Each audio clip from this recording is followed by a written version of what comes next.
뼈가 부러졌는지 의심될 때 병원에 가서 엑스레이를 찍는다고 한번 상상해 보시죠.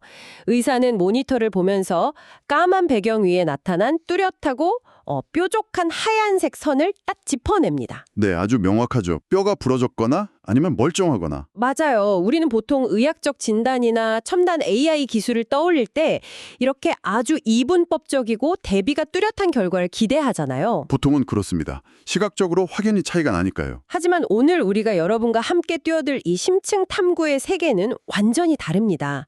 만약 그 엑스레이 기계가 찾아야 할 대상이 선명한 하얀 뼈가 아니라 거대한 자갈 더미 속에 숨겨진 아주 미세한 먼지 한 알이라면 어떨까요?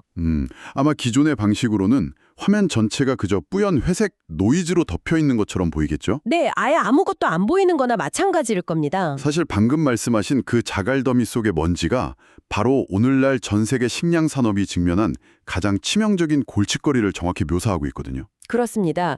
그래서 오늘 우리가 다룰 흥미로운 연구 논문은요. 바로 곡물 해충 분할을 위한 주파수 강화 현적성 탐지 네트워크, 즉 FESNet이라는 논문입니다. 제목이 약간 꽤 복잡하게 들리긴 하네요. 네, 저도 처음에 읽고는 이게 무슨 소린가 했어요.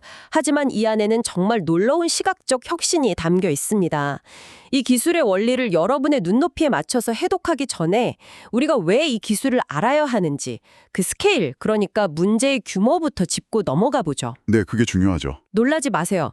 전 세계적으로 매년 수확된 곡물의 무려 6에서 10%가 해충 때문에 손실되고 있다고 합니다. 와, 10%요?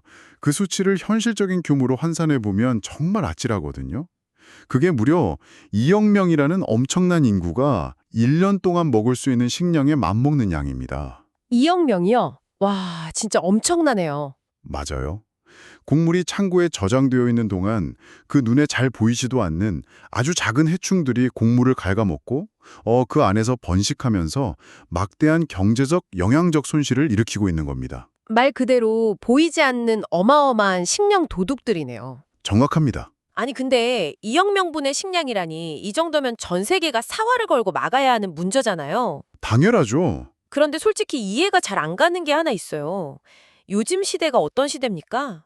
길거리의 수많은 인파 속에서도 특정 범죄자의 얼굴을 1초 만에 찾아내는 안면인식 AI가 있고 자동차가 알아서 장애물을 피해서 운전하는 시대잖아요? 네, 자율주행도 척척 해내는 시대죠. 그런데 창고에 쌓여있는 곡물 더미에서 벌레를 찾아내는 걸 지금까지 왜 제대로 못하고 있었던 거죠? 그게 바로 이 문제의 아주 핵심적인 부분입니다. 과거부터 지금까지 우리는 이 해충들을 찾기 위해서 꽤 원시적이거나 한계가 뚜렷한 방법들을 써왔거든요. 원시적인 방법이요? 네, 우선 사람이 직접 거대한 탐침, 그러니까 긴 막대기 같은 걸로 수만 톤이 쌓인 곡물더미 곳곳을 찔러서 샘플을 빼내는 방식이 있습니다. 그걸 사람이 일일이 다 찌른다고요? 상상만 해도 엄청난 노동력이 필요하겠죠. 현대적인 그 거대한 곡물 저장 시스템의 속도와 규모를 인간의 노동력으로는 도저히 감당할 수가 없습니다. 와, 진짜 바다에서 바늘 찾기를 사람이 수작업으로 하고 있었던 거군요. 그럼 사람 눈을 대신해서 기계를 쓰는 다른 대안은 없었습니까? 그래서 한때는 음향 탐지 기술이 대안으로 떠오르기도 했습니다. 소리를 듣는 거요? 네, 맞아요. 벌레가 곡물 속에서 꼬물꼬물 움직이거나 곡물을 갉아먹는 미세한 소리를 고성능 마이크로 잡아내는 방식이죠. 오, 그거 꽤 그럴싸하게 들리는데요? 이론적으로는 꽤 훌륭하죠. 그런데 실제 현장은 조용한 실험실이 아니거든요. 거대한 곡물 창고에는 어마어마한 크기의 환풍기가 돌아가고 컨베이어 벨트가 움직이고 주변 소음이 상상을 초월합니다. 창고원이 엄청 시끄럽겠네요. 네, 그 굉음 속에서 좁쌀만한 벌레가 움직이는 소리의 주파수만 분리해낸다는 건 대단히 어렵고 또 센서 비용도 너무 비쌉니다. 그렇다면 결국 돌고 돌아서 다시 카메라를 이용한 시각 AI 기술로 해결해야 한다는 결론이 나오는데 여기서 아까 제가 질문했던 그 의문점, 그러니까 왜 안면인식도 거뜬히 해내는 최신 AI가 벌레는 못 찾는가, 이 지점으로 돌아오게 되네요. 일반적인 AI 카메라로는 곡물 더미를 비춰도 벌레를 인식하지 못하는 이유가 정확히 뭡니까? 그걸 이해하려면 일반적인 시각 AI가 이미지를 어떻게 이해하는지 들여다봐야 합니다. 네, 한번 파헤쳐보죠. 기존에 널리 쓰이던 합성곱 신경망, 이른바 CNN 기반 모델들은 이미지를 처리할 때 우리가 눈으로 보는 것과 똑같은 공간 영역에서 픽셀 단위로 연설을 수행합니다. 공간 영역이요? 네, 그런데 이 이미지를 처리하는 과정에서 컴퓨터의 연산 부담을 좀 줄이고 대상의 핵심적인 굵직한 특징만 남기기 위해서 풀링이라는 정보 압축 단계를 꼭 거치게 되거든요. 정보 압축 단계요? 그러니까 아주 선명한 4K 해상도의 사진을 점점 뭉개서 아주 작은 썸네일 크기로 줄여나가는 그런 과정 같은 건가요? 오, 정확한 비교입니다. 최대 풀링이나 평경 풀링 같은 기법을 거치면서 이미지의 전체적인 해상도가 줄어들죠. 그런데 문제는 바로 이 과정에서 발생합니다. 어떤 문제가 생기죠? 사람의 얼굴이나 자동차처럼 화면에서 크고 뚜렷하게 자리를 잡고 있는 물체들은 해상도를 팍 줄여도 눈, 코, 입의 윤곽이나 바퀴의 형태가 남아서 AI가 쉽게 알아볼 수 있습니다. 그렇죠. 형체는 보이니까요. 하지만 곡물 나달과 섞여 있는 그 아주 미세한 벌레의 픽셀 정보는 어떨까요? 완전히 뭉개져서 사라져버리겠네요. 맞습니다. 전체적인 숲, 그러니까 거대한 미랄 더미의 둥글둥글한 윤곽은 파악할 수 있겠지만 정작 우리가 찾아야 할 그 작은 벌레의 다리나 더듬이 같은 미세한 픽셀 정보들은 사진을 압축하는 과정에서 그냥 배경 노이즈로 취급되어서 날아가 버린다는 뜻이군요. 정확합니다. 기존의 AI 모델들은 대상을 쉽게 찾기 위해서 의도적으로 눈을 흐릿하게 뜨고 큰 그림을 보는 방식을 택했는데 바로 그 흐릿함 때문에 좁쌀만한 벌레가 완전히 시야에서 증발해버리는 모순에 빠진 겁니다. 참 아이러니하네요. 대상이 너무 작고 배경은 수천 개의 비슷한 곡물 알갱이들로 빽빽하게 채워져 있으니까 기존의 이런 픽셀 기반 압축 방식으로는 절대 이 문제를 해결할 수가 없었던 거죠. 그렇군요. 공간을 흐릿하게 만들어서 핵심을 찾는 방식이 완벽하게 실패했다면 아예 접근 방식 자체를 전혀 다른 차원으로 뒤집어야 했겠네요. 네, 바로 그겁니다. 그래서 이 논문의 연구진이 찾아낸 돌파구가 이미지 데이터를 공간이 아니라 주파수 영역으로 전환해서 처리하는 것이었죠? 네, 핵심을 잘 짚으셨어요. 그런데 여기서부터 약간 머리가 아파지는데요. 청취자 여러분을 위해서 이 부분을 조금 더 쉽게 풀어주시죠. 정지된 사진에 무슨 주파수가 있다는 건지 솔직히 잘 상상이 안 갑니다. 주파수라고 하면 보통 라디오 채널을 맞출 때나 음악을 들을 때 쓰는 단어잖아요. 충분히 그렇게 느끼실 수 있습니다. 저도 처음에 이 개념을 접했을 때 좀 헷갈렸거든요. 하지만 시각 데이터에도 분명히 주파수가 존재합니다. 시각에도 주파수가 있다고요? 네, 연구진이 도입한 기술 중에 이산 웨이블릿 변환, 줄여서 DWT라는 기술이 있습니다. 이건 사람이나 새가 복잡한 환경 속에서도 타겟을 쏙 골라내는 시각적 주의 메커니즘에서 영감을 받은 건데요. 새의 눈 같은 거군요. 맞아요. 이 기술은 픽셀의 공간적 위치를 보는 게 아니라 색상과 밝기가 얼마나 빠르게 변하는지를 기준으로 이미지를 분석합니다. 아주 쉽게 말해서 한 장의 이미지를 저주파 성분과 고주파 성분으로 싹 분리해내는 필터 역할을 하는 거죠. 색상과 밝기가 변화하는 속도라 그걸 실제 이미지에 대입하면 어떻게 보입니까? 예를 들어서 옥수수 알갱이의 매끄러운 표면이나 부드러운 둥근 형태처럼 픽셀의 색이나 밝기가 서서히 아주 부드럽게 변하는 부분은 저주파입니다. 부드러운 배경 같은 거네요. 네, 이미지의 전체적인 배경이나 부드러운 윤곽이 여기에 속하죠. 반대로 벌레의 아주 가느다란 다리, 뾰족한 더듬이, 혹은 껍질의 거친 질감처럼 픽셀 값이 갑작스럽게 팍팍 변하는 날카로운 경계선들, 이게 바로 고주파 성분이 됩니다. 와, 여기서 진짜 흥미로워지는데요. 듣다 보니까 머릿속에 전구가 탁 켜지는 느낌입니다. 이거 마치 오디오의 이퀄라이저? 그러니까 EQ를 조작하는 거랑 완전히 비슷한 원리네요. 오, 아주 훌륭한 비유입니다. 우리가 시끄러운 식당에서 녹음된 음성 파일에서 사람 목소리만 뚜렷하게 듣고 싶을 때 전체 볼륨을 높이는 게 아니라 웅웅거리는 배경의 베이스 음역은 낮추고 치차름이나 선명한 발음을 담당하는 트래블, 즉 고음역을 따로 쪼개서 확 끌어올리잖아요. 네, 맞아요. 여기서 정말 흥미로운 점은 그 비유가 아주 정확하게 맞아 떨어진다는 겁니다. 오디오 EQ가 소리를 분리하듯이 픽셀이라는 공간 영역에서 무작정 사진을 압축해버리면 벌레와 곡물이 한 덩어리로 뭉개지지만 DWT라는 주파수 EQ를 사용하면 이야기가 달라지는 거죠. 쪼개서 다루는군요. 네, 곡물이라는 거대하고 부드러운 배경 사운드, 즉 저주파와 우리가 결국 잃어버려선 안 될 벌레의 뾰족하고 미세한 디테일 사운드, 즉 고주파를 각각 따로 분리해서 AI의 신경망으로 보내는 겁니다. 풀링으로 잃어버릴 뻔한 그 세밀한 시각적 트래블을 끝까지 유지하는 거죠. 그러니까 기존 AI가 압축 과정에서 잃어버렸던 그 작고 소중한 벌레의 형태적 특징들을 고주파라는 아주 안전한 상자에 담아서 정보가 손실되지 않게 디코딩 단계까지 쫙 전달해 준다는 거군요. 그렇습니다. 자, 그런데 여기서 연구진은 한 발 더 나아갑니다. 모델의 병목 구간, 그러니까 정보가 가장 좁아지는 구간에 이산 코사인 변환, 즉 DCT라는 기술을 추가로 도입하거든요. 잠깐만요. DCT요? 제가 알기로 그건 우리가 매일 인터넷에서 쓰는 JPEG 이미지 파일 같은 거 압축할 때 들어가는 기술 아닌가요? 네, 맞습니다. 많이들 아시는 기술이죠. 아니, 앞서서는 계속 디테일이 압축돼서 뭉개지는 걸 막으려고 고주파를 쓴다고 해놓고 갑자기 이미지 압축의 대명사인 DCT를 쓴다고요. 대상을 선명하게 살려야 하는데 압축을 해버리면 그거 완전히 모순 아닌가요? 아, 예리하십니다. 당연히 그런 의문이 들 수밖에 없죠. 앞뒤가 안 맞는 것 같잖아요. 하지만 여기서 DCT의 역할은 최종 이미지를 화질 낮은 JPEG처럼 뭉개버리려는 게 전혀 아닙니다. 그럼 뭐죠? 연구진은 DCT 압축 기술이 가진 수학적 원리, 그 에너지 압축 특성만을 교묘하게 빌려왔습니다. 에너지 압축이요? 그게 어떤 이점이 있는데요? DCT는 전체 데이터가 가진 에너지를 가장 중요한 소수의 주파수 대역으로 집중시키는 능력이 탁월하거든요.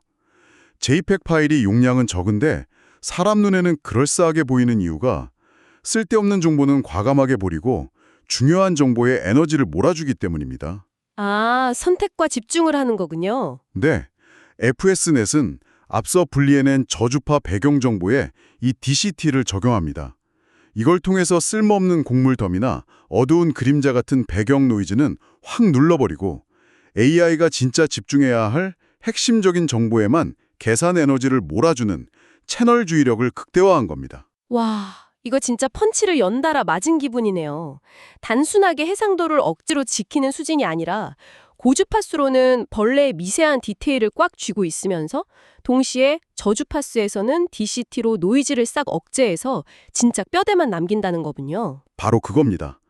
불필요한 연산을 확 줄이면서 대상을 향한 집중력을 극도로 끌어올린 정말 우아한 설계라고 할 수 있죠. 진짜 놀랍습니다.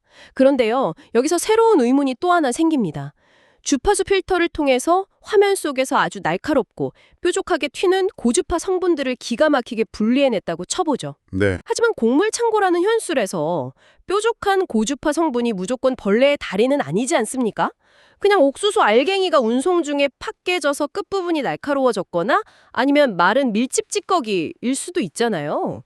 이게 부서진 옥수수 조각인지 진짜 치명적인 해충인지 판단하려면 결국 전체적인 맥락을 넓게 읽어줄 줄 알아야 할 것 같은데요. 와, 정확히 그 지담이 연구진이 부딪힌 다음 과제였습니다. 아무리 날카로운 고주파 디테일을 잘 찾아냈다고 해도 그게 곡물과 섞여 있는 진짜 해충인지 확인하려면 주변 상황, 즉 넓은 시야가 필요하죠. 그렇죠. 숲을 봐야죠. 그래서 그들은 새로운 수용 영역 블록, 영어로 NRFB라는 독창적인 아키텍처를 하나 더 설계해서 추가했습니다. 수용 영역이라고 하면 쉽게 말해서 AI 모델 내부에 신경망 하나가 한 번에 바라보는 이미지의 시야 범위를 말하는 거죠. 맞습니다. 보통의 합성곱 연산은 바로 옆에 다닥다닥 붙어있는 인접한 픽셀들만 확인하거든요. 아주 좁은 영역만 돋보기로 꼼꼼히 살피는 셈이죠. 그런데 이 시야를 넓히려고 연산을 무작정 늘리면 앞서 말한 풀링의 문제, 즉 해상도가 또 떨어지고 연산량이 폭발하는 문제가 발생합니다. 딜레마네요. 네, 그래서 이 NRFB는 팽창 합성곱이라는 특별한 레이어 3개를 직렬로 쫙 연결했습니다. 팽창 합성곱이요? 일반 방식이랑은 어떻게 다른 건가요? 일반 합성곱이 바둑판에서 한 칸씩 이동하면서 돋보기로 들여다보는 거라면 이 팽창 합성곱은 픽셀을 한 칸씩 보는 게 아니라 징검다리를 건너듯이 2칸, 4칸씩 간격을 두고 듬성듬성 건너뛰면서 정보를 수집합니다. 다중 스케일 특징을 쫙 집계하는 거죠. 아, 픽셀 사이사이를 띄엄띄엄 보니까 픽셀을 뭉겨버리거나 연산량을 엄청나게 늘리지 않고도 AI가 한 번에 인식하는 화면의 범위, 즉 시야가 확 넓어지겠네요. 바로 그 원리입니다. 와, 그러니까 이 NRFB라는 구조는 아주 작은 벌레를 놓치지 않기 위해서 엄청나게 배율이 높은 현미경을 눈에 대고 있으면서도 동시에 넓은 배경을 이해하려고 뒤통수에 초광각 렌즈까지 함께 장착한 셈이네요. 하하, 아주 찰떡 같은 비유입니다. 미세한 주파수 디테일과 넓은 수용 영역의 맥락, 이 두 가지가 결합된 결과가 어땠을까요? 결과가 궁금하네요. 논문의 실험 데이터가 그 압도적인 성능을 증명합니다. FESNet은 기존의 최첨단 시각 탐지 모델들, 예를 들어 DHSNet이나 U2-Net 같은 모델들을 상대로 철저한 성능 평가를 진행했는데 평가 지표인 S매저, E매저, F매저 모든 곳에서 최고점을 기록했습니다. 와, 올킬이네요. 네, 특히 복잡한 일상 객체가 포함된 SHOC 데이터셋이라는 게 있는데 여기서 2위를 한 모델에 비해서 정밀도를 나타내는 지표가 무려 5.9%나 더 높게 나왔습니다. 아, 5.9%요? 청취자 여러분 중에는 겨우 5.9% 개선된 걸 가지고 뭘 그렇게 호들갑이냐고 생각하실 분들도 있을 텐데요. 하지만 AI 세계에서 이 수치가 뛰어올랐다는 건 단순한 숫자 노름이 아니잖아요. 절대 아니죠. 실제 곡물 창고 현장에서 이 수치가 의미하는 바가 구체적으로 뭡니까? 현장 관리자의 입장에서 한번 생각해 보시죠. AI가 계속해서 깨진 옥수수 조각이나 어두운 그림자를 보고 비상벨을 울리면서 벌레가 나타났다고 오작동 알람을 보낸다고 쳐보세요. 어휴, 진짜 짜증나겠네요. 처음 몇 번은 가서 창고를 뒤집어 까보겠지만 나중에는 양치기 소년의 거짓말처럼 시스템 자체를 불신하고 그냥 전원을 꺼버릴 겁니다. 바로 그겁니다. 정밀도가 5.9%나 올렸다는 것은 그런 치명적인 오탐지를 획기적으로 줄였다는 뜻입니다. 2억 명분의 식량을 지키는 방어선에서 AI가 드디어 인간이 온전히 신뢰할 수 있는 수준의 눈을 갖게 되었다는 아주 실질적인 척도인 셈이죠. 아, 그렇게 들으니까 체감이 확 되네요. 렌즈 성능도 완벽하고 넓은 맥락을 파악하는 두뇌 구조도 아주 훌륭합니다. 그런데 저는 이런 AI 모델에 대해 다룰 때마다 항상 이 질문을 던지게 되거든요. 어떤 질문이시죠? 아무리 훌륭한 두뇌를 가진 천재라도 처음 배우는 교과서가 엉터리면 실전에서 바보가 되기 십상이잖아요. AI도 결국엔 학습할 데이터가 있어야 하는데 기존에 있던 일반적인 데이터셋으로 이 똑똑한 주파수 모델을 훈련시킨 건가요? 아주 예리한 질문입니다. 연구진도 정확히 그 데이터의 한계를 깨달았습니다. 역시 기존 걸로는 안 됐군요. 네, 기존의 유명한 데이터셋들은 객체가 이미지 정중앙에 크고 뚜렷하게 위치해 있는 경우가 많았거든요. 이런 온실 속의 화초 같은 교과서로는 거친 곡물 더미 속의 미세한 해충을 찾아내는 훈련을 시킬 수가 없었죠. 실전과 너무 다르니까요. 그래서 연구진은 아예 팔을 걷어붙이고 직접 데이터셋을 구축했습니다. 본인들의 모델을 아주 혹독하게 훈련시킬 새로운 교과서, 즉 그레인패스트라는 전용 데이터셋을 바닥부터 만든 거죠. 아예 시험 범위에 딱 맞는 스파르타식 맞춤 교과서를 직접 새로 쓴 거군요. 기존 데이터셋과 구체적으로 어떻게 다른가요? 쌀, 밀, 옥수수 같은 아주 복잡한 곡물 배경에 쌀바구미나 보리나방 같은 실제 주요 해충들이 뒤섞인 5만 명의 이미지를 만들었는데요. 놀랍게도 이 중 무려 57.4%가 해충의 크기가 전체 이미지 면적의 10% 이하인 아주 초소형 객체로만 구성되어 있습니다. 와, 10% 이하면 진짜 먼지 같은 거네요.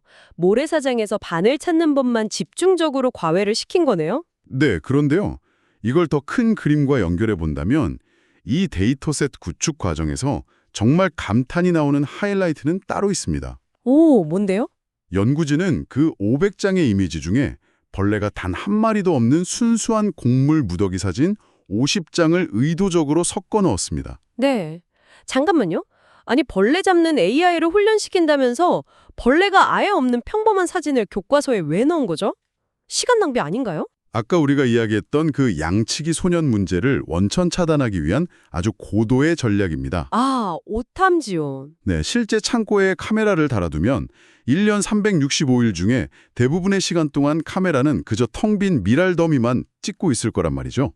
만약 AI다, 내가 보는 모든 사진에는 무조건 타겟이 숨어 있다고 맹목적으로 학습하게 되면 어떻게 될까요? 아하, 벌레가 없어도 억지로 곡물의 어두운 그림자를 벌레라고 우기는 오작동을 만발하게 되겠군요. 맞습니다.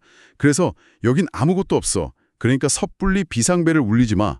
라는 인내심과 상황 판단력을 가르치기 위해 의도적으로 정답이 없는 함정 문제를 훈련시킨 겁니다. 와, 소름 돋네요. 실전에서의 견고함, 즉 로버스트니스를 끌어올린 정말 영리한 한 수네요. 뛰어난 주파수 모델 구조에 이렇게 실전 지향적인 맞춤형 교과서까지 결합이 되니까 압도적인 성능이 안 나올래야 안 나올 수가 없었겠습니다. 맞아요. 알고리즘과 데이터셋이 완벽한 시너지를 이룬 모범적인 연구 사례라고 할 수 있죠. 자, 그럼 이제 청취자 여러분을 위해 이 모든 복잡한 퍼즐 조각을 하나로 싹 모아보겠습니다. 오늘 우리는 웨이블리 변환, 코세인 변환, 팽창 합성곱 같은 꽤 묵직한 개념들을 넘나들었습니다. 네, 쉽지 않은 내용이었죠. 하지만 이 모든 기술적 디테일들이 궁극적으로 가리키는 방향은 단 하나입니다. 그것은 바로 AI가 세상을 바라보는 방식을 공간의 픽셀에서 주파수의 세계로 완전히 전환했다는 사실입니다. 정확한 요약입니다. 그리고 이 시야의 전환은 그저 논문 속 숫자를 몇 퍼센트 올리기 위한 기술 자랑이 아니라는 거죠. 매년 어이없이 사라지던 그 2억 명분의 식량을 해충들의 입에서 지켜낼 수 있는 가장 실질적이고 날카로운 방패가 탄생했다는 것을 의미합니다. 전적으로 동의합니다. 오늘 우리가 살펴본 기술은 특정 농업 문제를 해결한 걸 넘어서 복잡한 환경과 압도적인 노이즈 속에서 어떻게 가장 미세하고 중요한 신호를 어떻게 분리해낼 것인가에 대한 훌륭한 해답을 보여주었습니다. 여러분의 지식 서재에 주파수를 활용한 시각 AI라는 새로운 개념이 성공적으로 자리 잡았기를 바랍니다. 맞습니다. 그리고 여러분, 여기서 우리의 사고를 조금 더 도발적으로 확장해 보면서 오늘 탐구를 마무리하고 싶습니다. 거대한 곡물 더미 속에 숨은 좁쌀만한 바구미를 주파수 영역으로 분리해서 찾아내는 이 놀라운 AI의 시야가 만약 다른 곳을 향하게 된다면 어떨까요? 무궁무진하겠죠? 예를 들어서 수많은 조직과 신경이 복잡하게 얽혀있는 뇌파나 MRI 사진 속에서 숙련된 의사의 눈에도 보이지 않는 아주 옅고 미세한 질병의 초기 징후를 공간이 아닌 주파수의 차이로 찾아낸다면요? 와, 의료 분야에 적용되면 정말 혁명적이겠네요. 아니면 우주로 시선을 돌려서 제임스 웹 우주망원경이 찍어보낸 수천만 개의 쏟아지는 별빛 노이즈 사이에서 픽셀로는 도저히 보이지 않는 미지의 외계 행성이 만드는 희미한 그림자를 이 주파수로 걸러내서 찾아낼 수도 있지 않을까요? 충분히 상상해 볼 수 있는 멋진 미래네요. 곡물 창고에 해충을 잡기 위해 고안된 이 주파수 렌즈가 어쩌면 우리 몸속의 불치병을 찾아내고 우주 너머의 진리를 탐구하는 새로운 열쇠가 될지도 모릅니다. 여러분의 호기심이 바로 다음 탐구의 시작점입니다.